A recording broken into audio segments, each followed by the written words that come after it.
CES의 뜨거운 현장 유튜브 채널 통해서 확인하세요. IT 커뮤니케이터 김덕진 구독과 좋아요 부탁드립니다. Thank you all for being here today. We are really excited to be kicking off CES 2024 with all of you. But that's not all. We're actually really thrilled to be celebrating 100 years of the Consumer Technology Association. It's a big year for us. So CTA is an organization that owns and produces CES. And Brian, sometimes I actually feel like I'm 100, but I'm actually not. And this is actually my 11th CES. And every year when I come, I get that excitement of going into Central Hall and the awe and wonder of all the technology and innovation I see. What about you? How many years is this for you?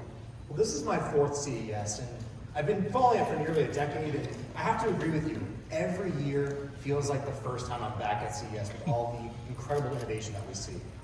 And for a century, CTA has been a leader on the technology trends shaping our world and how we live.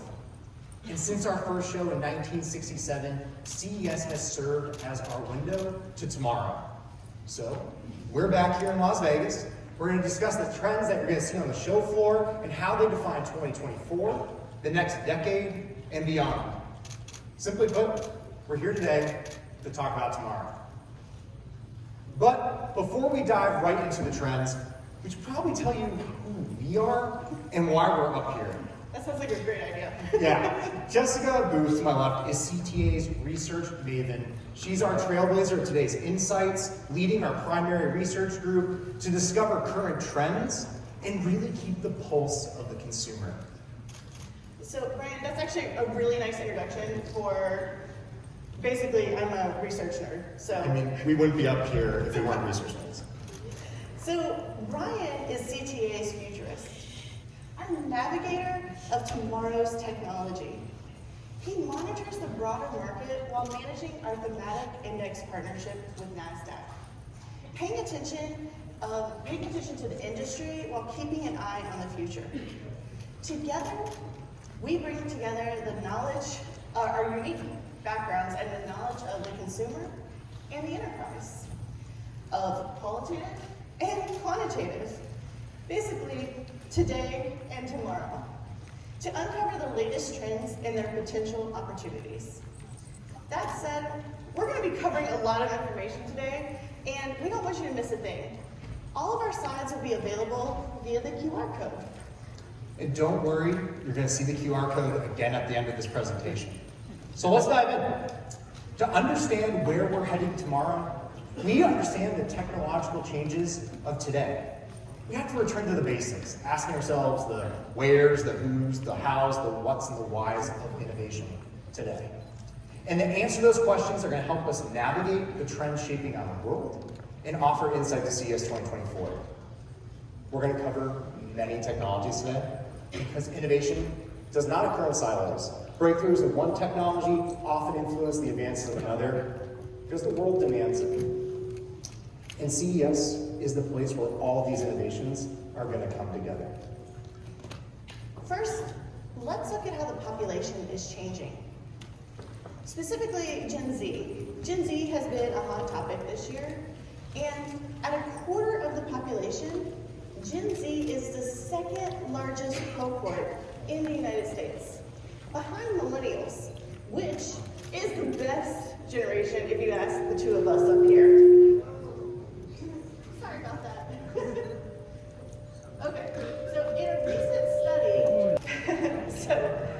a recent study, CTA found that Gen Z tends to be very tech inclined, many even finding their identity in their tech products. All right, so this cohort even reports a tendency for splurging on technology. However, we expect this to change as more of them enter the workforce and start paying their own bills, basically establishing their own financial power. That said, our study was based in the US. Looking broadly, we see that the global population stands around 8 billion people. With that, we still see that a quarter of the population is made up of Gen Z. with some of the markets having larger proportions of this cohort. Ultimately, we will be watching as this sizable and influential generation ages. And that's a good point to look at the global numbers. Internet access has been the engine for growth. It underpins our global economy, it fosters social connections. In Southeast Asia, West Africa, and Latin America have seen substantial gains in individuals using the internet over the last few years as these regions have integrated deeper into this engine. And pulling up some of the figures, as you can see up here, we have a lot of growth coming from those regions. In particular, China was only around half of individuals connected to the internet. That's surged in the last few years to 73%, which means we're at a major runway for continued growth here. And it's important to remember, 90% of Gen Z resides in these countries, pointing towards considerable more growth. In fact, 1 billion more people are expected to come online by 2027. And smartphones have been a key access technology here, but satellite-based communications and internet solutions from companies like CES exhibitor SpaceX bringing their Starlink technology represents the next stage in powering this growth. But when you have more people coming online than ever, you need to have a secure, scalable, and efficient digital infrastructure. And two paths are going to support this through technology. The first are those that are advancing connectivity. You have next G tech like 5G, 6G, 7G, beyond, that's going to offer wide reach for connectivity. You'll have IoT and Edge, which allow for the distribution of computing resources to boost up that efficiency. And then finally, CES 2024 will highlight some cutting edge tech that secures global connectivity. Tools like Li-Fi, which, if you look around us, this is moving from Wi-Fi to using light to transmit data instead. It makes it invulnerable to outside disruption. So you see firms like Photon Phi, which are advancing this tech stateside. The second path is what CTA and NASDAQ, our thematic stock index partner, has for more than a decade, is what we would call the digital utilities. And there are three technologies to remember that make this up. There's AI and robotics, there's cloud computing, and cybersecurity. And we've seen for the last 15 years how digital transformation has really forced these technologies to move from optional upgrades into technological necessities to power a secure, scalable, and efficient digital infrastructure. But as we talk about technology today, you should remember that technology's advancement is the result of a balancing act between pairs of macroeconomic forces, between the consumer and the enterprise. And it's intentional here to talk about both at CES because you won't just see consumer innovations at the show. About 30 to 40% of exhibitors indicate that they'll be showcasing enterprise tech advancements at the show. 40%? 40%. It really isn't just the Consumer Electronics Show, it is CES. It's where all innovation, enterprise, and industry come together. So you're going to see that consumers, when we talk about these forces, seek the best value, while enterprises strive for growth. You'll have consumers drive demand for tech, while enterprises use tech to scale productivity to meet this demand. And finally, consumers often use tech to address necessities in their lives, while enterprises use innovation to expand the impact of their business. Ultimately, tech has to balance these forces, and the technologies that can balance them the best are those that rapidly advance and push greater societal transformation. So when we walk through our trends today, you're going to see this balancing act in action, and how many, if not all, are serving a greater good while still fostering this enterprise growth.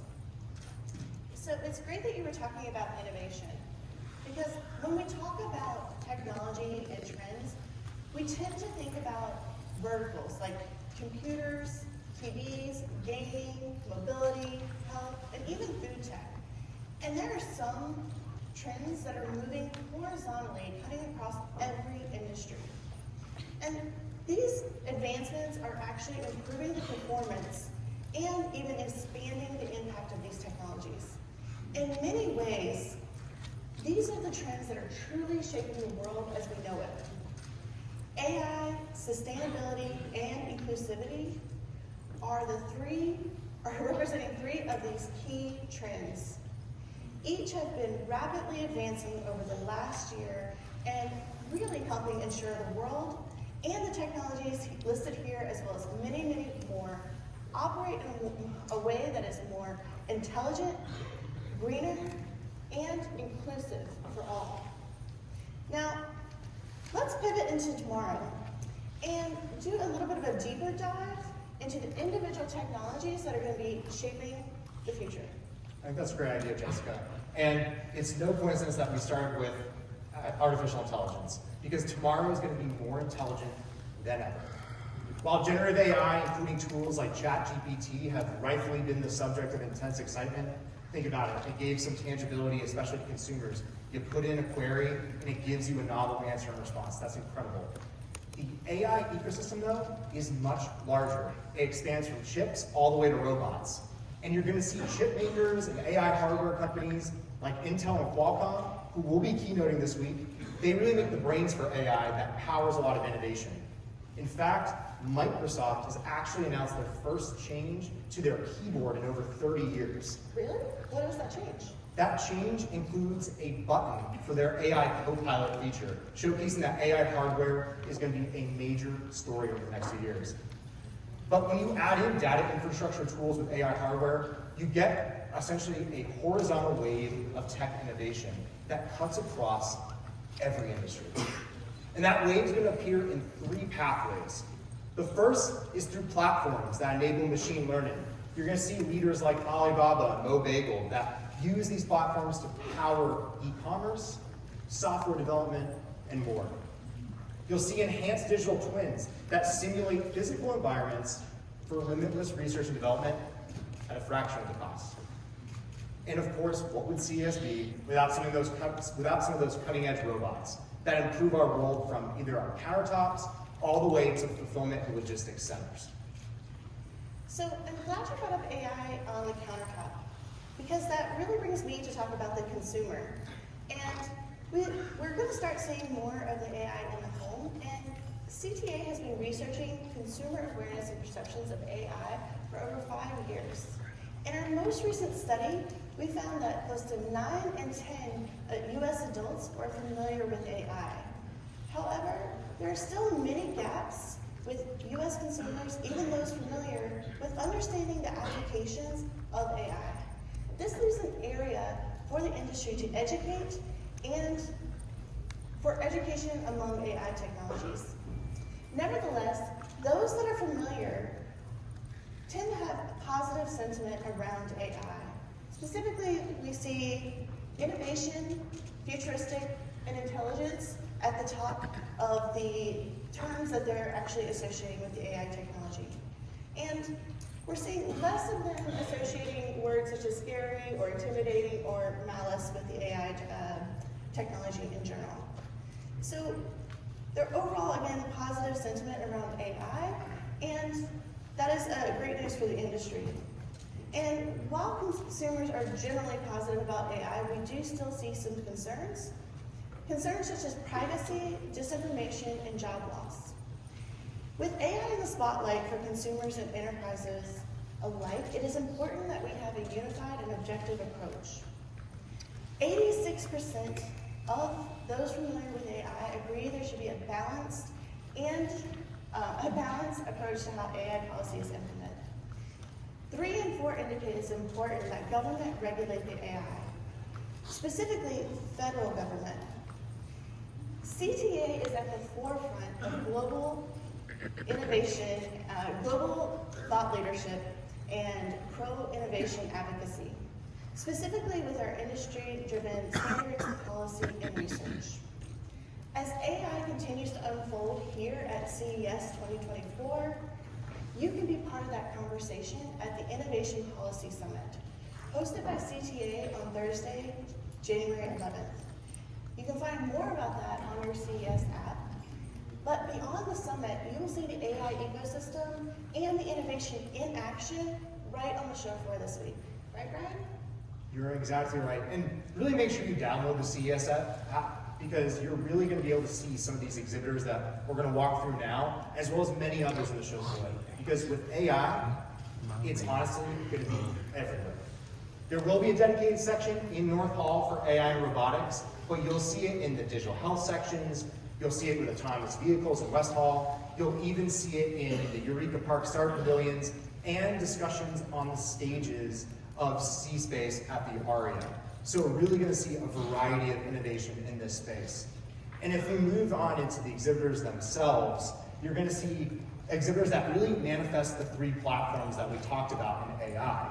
The first being platforms. And this is Mountain.ai's AI Human M3. This is a chatbot that is versatile and offers real humanistic interface that can be used in kiosks, devices, and cars. You'll also see the metaverse in display, where Siemens is going to bring, they're actually going to be keynoting tomorrow night. They're going to be bringing their industrial metaverse, which is an AI-driven digital twin technology that they developed in partner with NVIDIA. And this will support future factories. But you said they're keynoting tomorrow? They're keynoting tomorrow, so make sure to have that CES app to keep track of that. And finally, for robotics, WI Robotics is bringing their WIM exoskeleton. When we think about robotics, we think of the form factors, right, of something that's, kind of a boxer-like machine that maybe is moving across a fulfillment center. But they can also be lightweight and dynamic and wearable, and this is an exoskeleton that can do that for a variety of applications. Jessica also mentioned that tomorrow is going to be greener. And sustainability is the embodiment of really how innovation often emerges in two ways, and they rhyme. So if you remember anything, please remember that they rhyme. The first is they are revolutionary. Innovation is revolutionary means it's a moonshot breakthrough that rapidly transforms a field. So think about this. This past year, right, we saw nuclear fusion ignition achieved multiple times. That's revolutionary. The other, and here's the rhyme, is evolutionary. And this is marked by those iteration cycles that incrementally improve our lives. Think about all the breakthroughs and advancements we've seen in electric vehicles, renewable power sources, and as well as consumer electronic recycling. This has really pushed forward to that greener tomorrow. So when we think about this, though, 2016 was the year that the Paris Climate Accords were written. 2030 is when most of the targets are supposed to be achieved. We are now at the halfway point as we enter 2024. And as a result, you're going to see investment going towards sustainable research and development across the globe to accelerate the efforts to meet these targets. So let's go with the United States, for example. You have $97 billion allocated from the bipartisan infrastructure law, as well as the Inflation Reduction Act, to achieve carbon-free electricity by 2035 and a net zero economy by 2050. So much of this advancement is going to go into what you see up here, which are materials, alternative materials like graphene. You're going to see sustainable infrastructure, as well as experimental power sources, really making up the bulk of the investment into R&D around sustainability. But consequently, sustainability is going to be a huge trend at CES 2024 on our show floor and beyond. And this starts with the materials themselves. So let's go, for example, with Exeger. They're going to be bringing their PowerFoil technology, which are fully customizable solar cells that you can integrate into any consumer electronics. So think headphones or even GPS-enabled dog trackers. That sounds really amazing. So you're telling me that I could put that on my dog, Tucker? Exactly. So if in case you ever got lost, you could find them, and not only would you feel good about your dog coming back, you feel good because you did it sustainably. And beyond that, you're also going to see alternative energy power sources. So at CES, we've seen green hydrogen breakthroughs, wind breakthroughs, but you'll also have solar breakthroughs with examples like Jackery and their solar Mars bot. This is a robot that moves across your campsite, around your home, with extendable solar panels, and it can serve as a means of powering a campsite or even as an emergency power backup source. And then finally, you're going to see some novel innovation in the sustainability sector, like the air farm from Midbar. This is an inflatable and portable smart farm that can grow food sustainably in deserts and drought-impacted areas. So now let's transition to inclusivity. When we think about inclusivity, we think about the big three: accessibility, diversity, and equality. To quote Google's Sundar Pichai, a diverse mix of voices leads to a better discussion, decision, and outcomes for everyone, end quote. Through diversity, our products and services are benefiting and experiencing more innovation. But companies are benefiting too. The consulting group BCG reports that companies with diverse management teams are seeing 19% higher revenue due to innovation. Further, looking at a specific population, secondary research estimates there are around 1.8 billion people with disabilities globally. While not only the right thing to do, companies that are leading in disability inclusion saw 1.6 times more revenue in general. So as we look to CES, you'll see inclusivity all around. From our partners, such as LGBT Tech, the Female Quotient, Black Girl Ventures, and CTA's Foundation. Plus our conference track, Innovation for All. And they'll be covering topics such as accessible tech products and how they're shaping the industry, funding and support for diverse backgrounds and entrepreneurs, as well as backing women in tech and closing the gender gap. Finally, you're going to see the future of the inclusive design of products and services on the show floor themselves, with exhibitors such as Garmin's Venue. This is a fitness tracker, and it's going to help those with needing a wheelchair with their fitness tracking needs and have accessible features. You're also going to see Yume, which is a security feature tool that helps with women's safety. So when they're walking home, they have a secure safety tool from A to B. And Brian, I also think that Ray-Ban, or the owners of Ray-Ban and Oakley are going to appear, right? Yes, they are. That's Essilor Luxottica. That's great, because I hear they're going to be bringing some hearable glasses that are going to help those who have a vision impairment and hearing impairment have this really nice, stylish and chic design glasses. Beyond these examples, you can see CTA's Foundation at work with their promoting accessibility and inclusive design through tech innovation. And those are going to be, you can see those examples with our grant winners that are going to be found in Eureka Park this year. And a lot of that advancement will help with aging and senior folks as well as disabled individuals. And it's important that we're talking about inclusivity because it really pairs well with this next trend, which is we're seeing a convergence of health and wellness innovation. And I want you to remember 3 words when you think about digital health and wellness technology: personalized, accessible, and intelligent. Let's start with the first. Personalization, it moves patients from the silo of treating one condition to a systemic approach that addresses the full patient profile. So it's not just about treating sleep.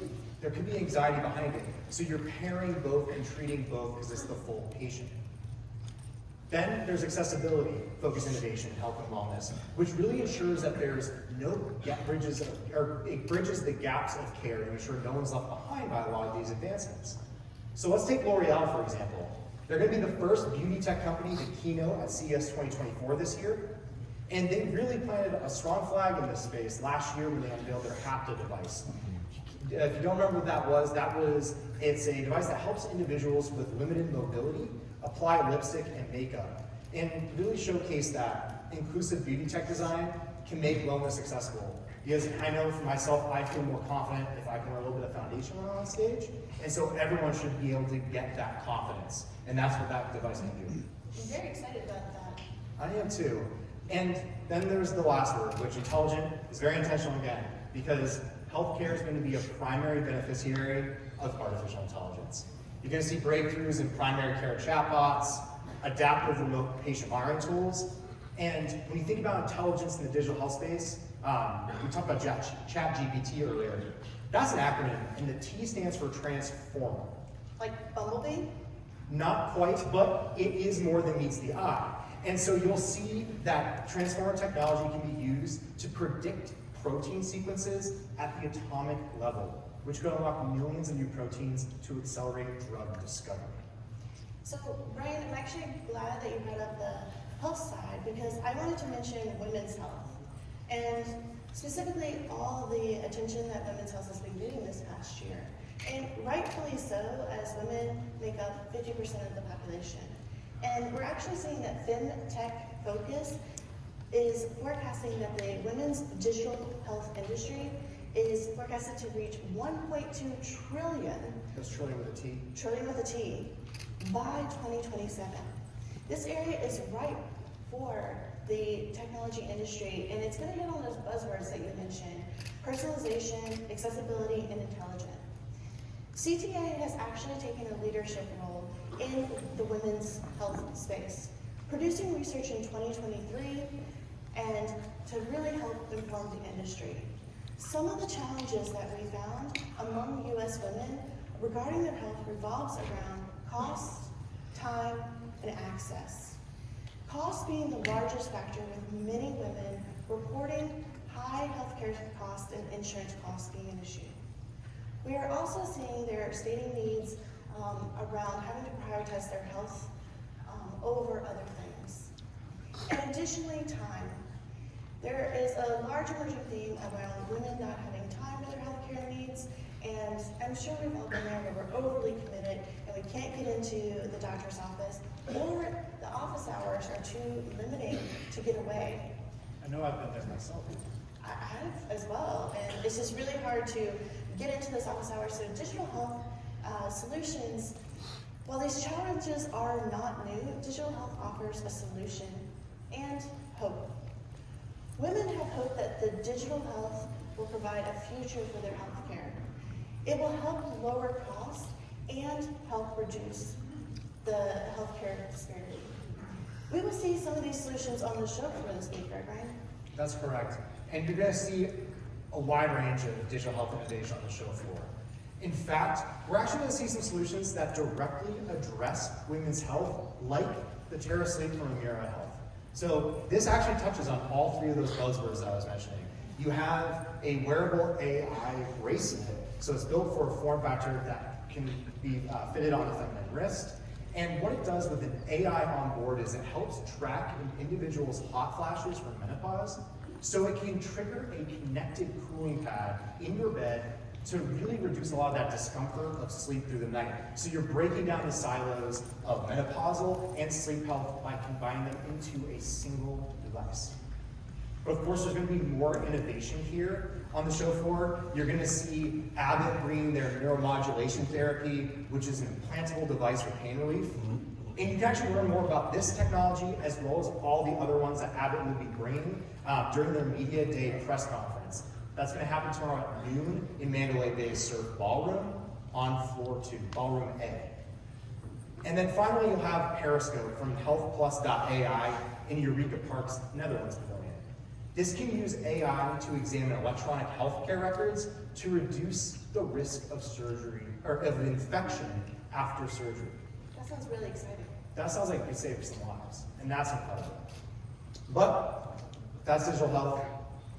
Let's roll into the next category, which you'll see in the West Hall and Central Plaza. I was going to say, I see what you did there. I like to make puns, you'll hear more, I'm sure. And we're going to see that the future of mobility is electric and self-driving. BMW and Mercedes are going to showcase some of the development in their EV portfolios and how that's accelerating. You'll see innovators like Valeo and Luminar showcasing advancement in self-driving. But this extends beyond the car. You have advancements in e-bikes, electric motorcycles, boats, even electrified construction vehicles and flying cars at CES. So from the consumer to the enterprise, CES features everything that goes into the car as well as outside the car. So we often say that CES is one of the largest auto shows. It's not just that. We're the largest mobility show in the world. So focusing on electric vehicle, CTA conducted research in 2023 among EV owners and those that were likely to be purchasing an EV.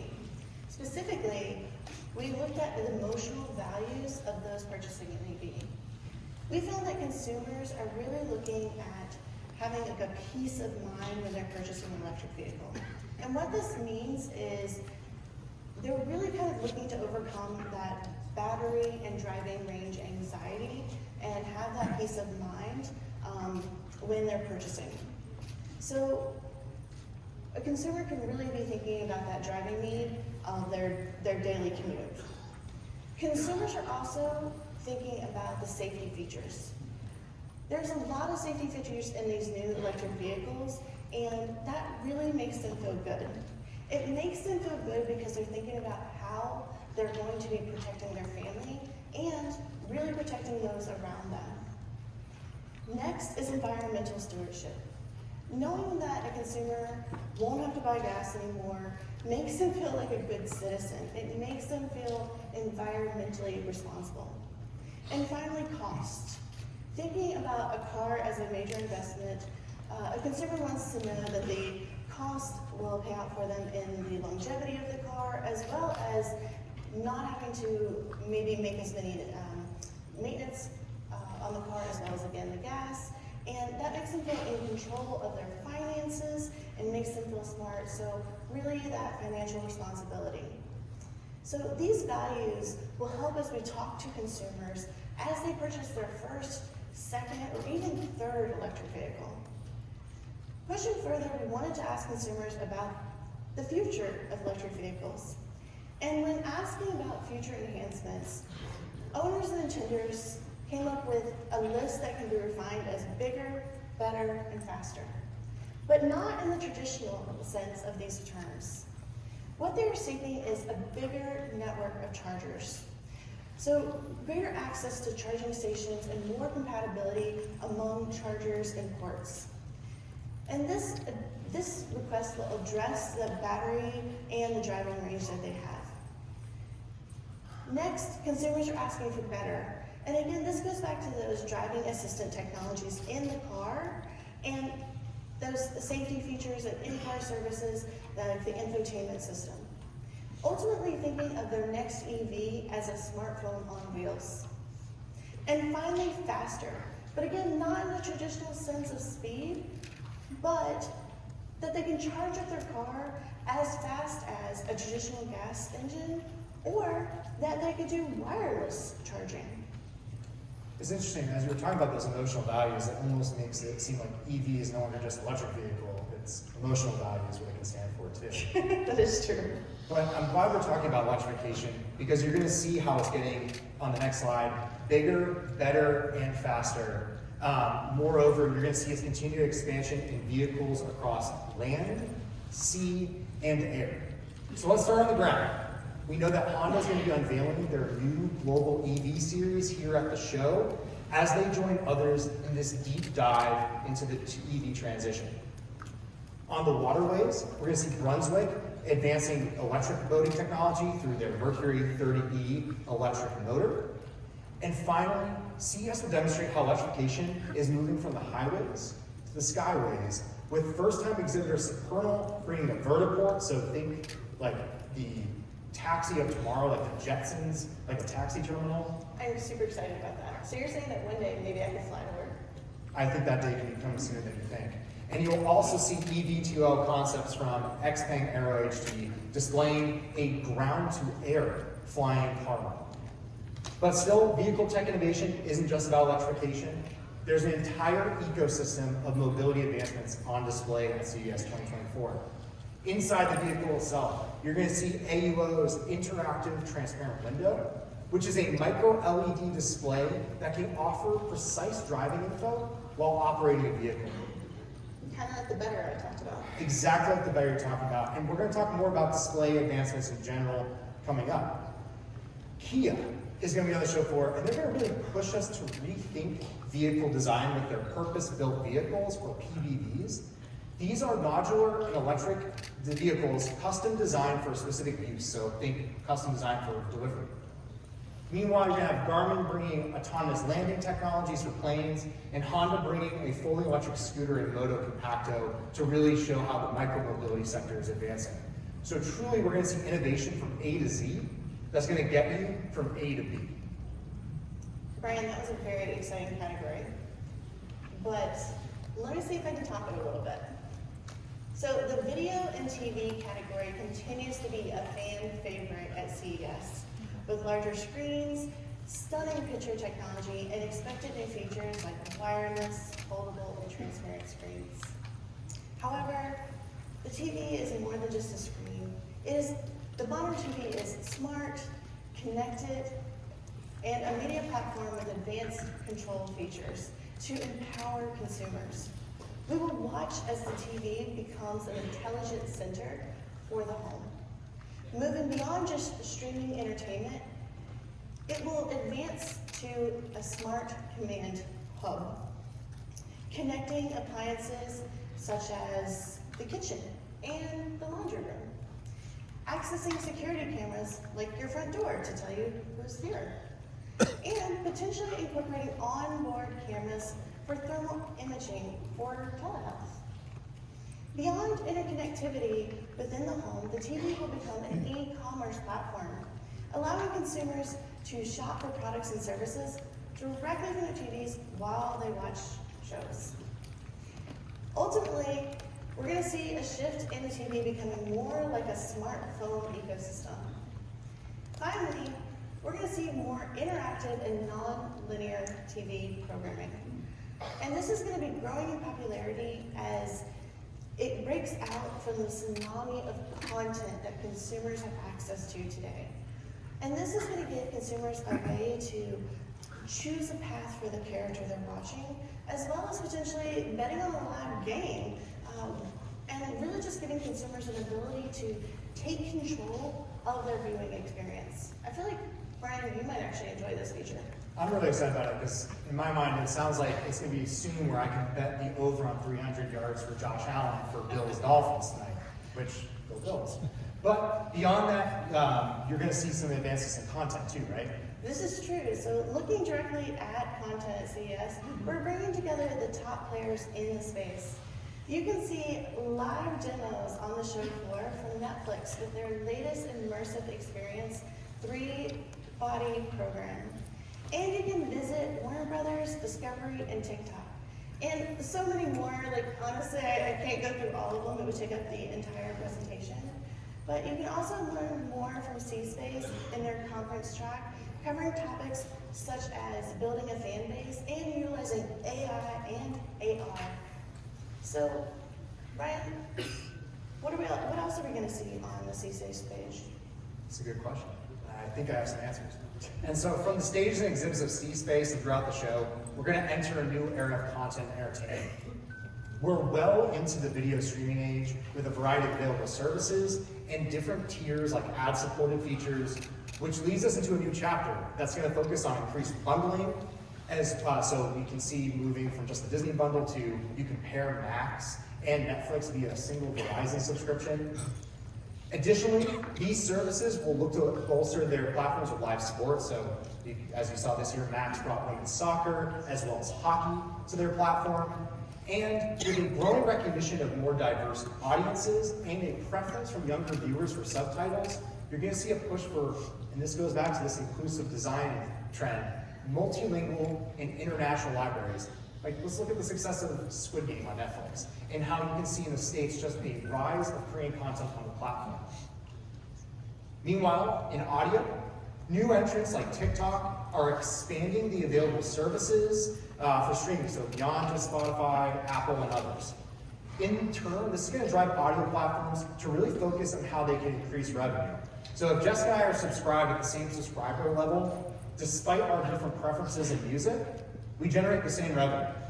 So as a result, we're going to see efforts like monetizing superfans. So think, how do you platform exclusive content to get Swifties, Like me? Like you, BTS Army, and more to really pay more for a little bit more of that exclusive content. But audio is not just music. And you're going to see with a rising growth in older podcast listeners, a push in content to really capture these ears. And of course, gaming. You're going to see how its IP continues to be a major driver in the overall entertainment sector.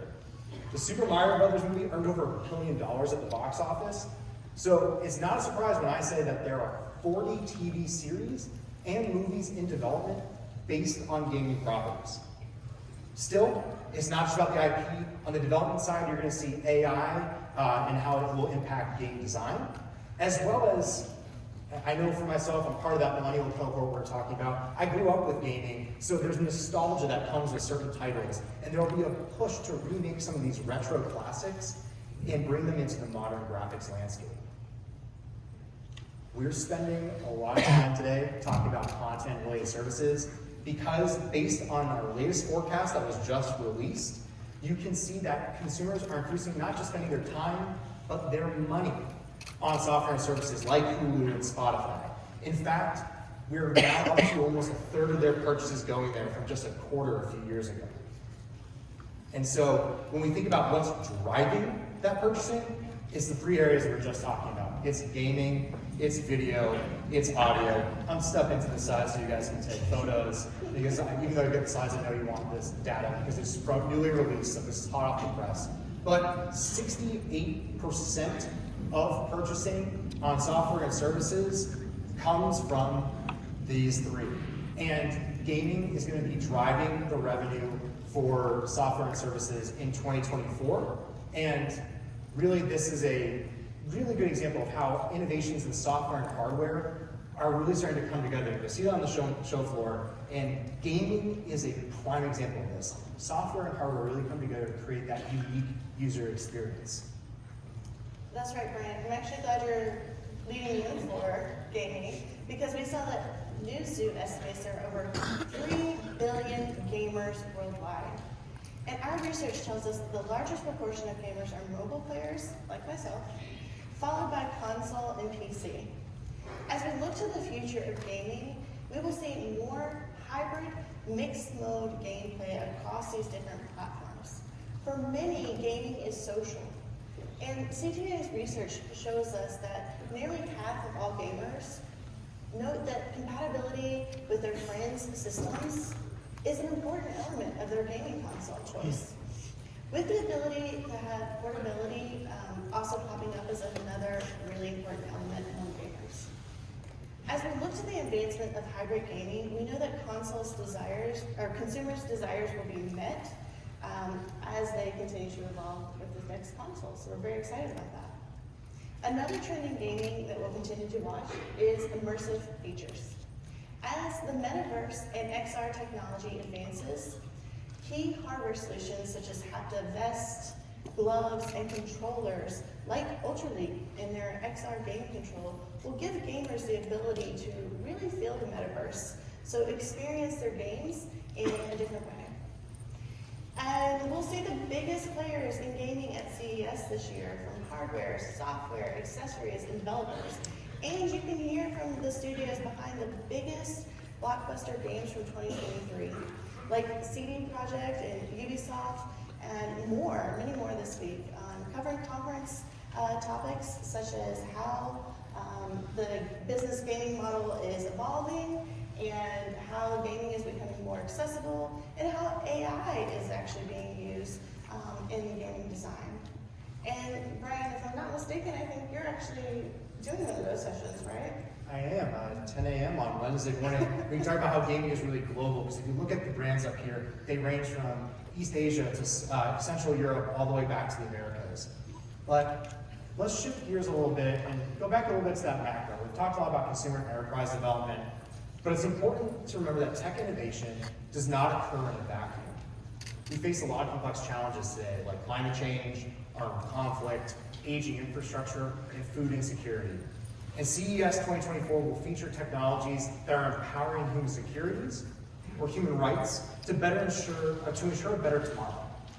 Further, CES is once again partnering with the United Nations and the World Academy of Art and Science for the Human Security for All campaign. In fact, CTA announced at the UN in September that technology would become the 8th human security pillar. So look out for those experiential activations highlighting the CTA and the UN partnership across the LVCC and the Venetian.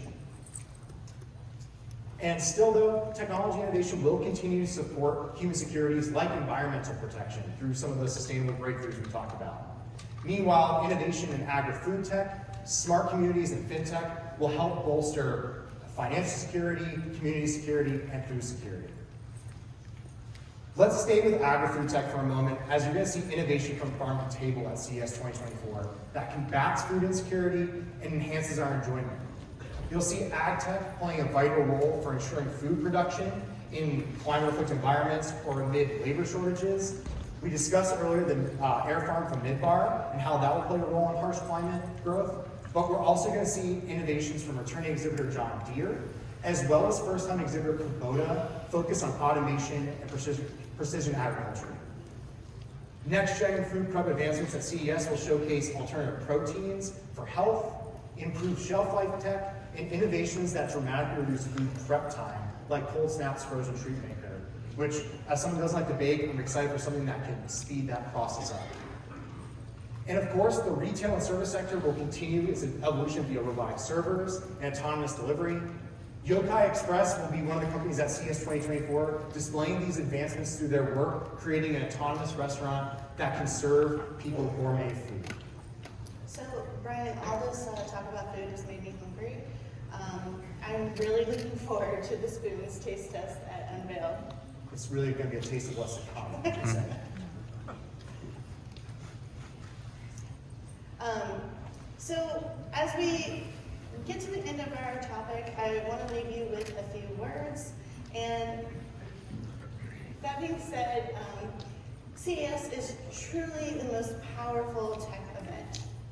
It spans across consumers and the enterprise landscape. It is the largest platform bringing together the greatest minds, brands, and the most impactful innovation. And it's all together right here in this 1 week. And we're really looking at the future of technology that will be the most intelligent, greener, and inclusive for all. And that is why I'm excited to be here, to be part of that conversation, to see what will impact my research and the industry, as well as me as a consumer. Really, you said it earlier, Brian, I'm here today to see tomorrow. So Brian, why are you excited for CES? I'm excited for CES because I think it evokes a unique sense of wonder. Like the World's Fair or even the original Epcot, CES is where the very spark of innovation comes alive. You're going to see that innovation from the Start Pavilion to Eureka Park to the grand exhibits of the Convention Center and even at C-Space. But I think what Jessica and I really want to leave you all here today with is the same question. Why are you excited for CES? We're really looking forward to hearing the answer to that question throughout this week. Make sure to use the hashtag CES2024 on social platforms as we look forward to sharing in the excitement of CES together. And that's going to start right now with CES Unveiled. Thank you all so much. Thank you. And we'll actually